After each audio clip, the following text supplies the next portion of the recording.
Hi friends, today I am going to prepare Thai eggplant fry. See, this is Thai eggplant. In Tamil we say Ela Battu. Remove the unwanted thorn area of this Thai eggplant like this. I am just taking 2 eggplant and sliced like this and soaked in water. Let me start to cook. Heat a pan and pour 5 tablespoons of oil, any oil, and little bit of mustard, little bit of coriander seed and half sliced onion. Let it to cook until the raw smell will comes out.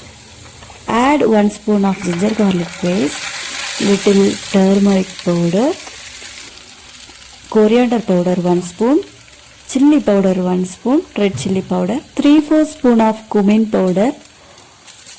Mix it well and after add 1 sliced tomato.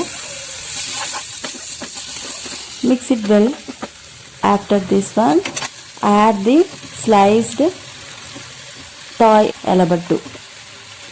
The masala and the eggplant should be mixed well with the required amount of salt. Add little amount of water and then close the lid. After 5 minutes the eggplant cooked well, see like this. Now serve with rice and don't forget to subscribe my channel.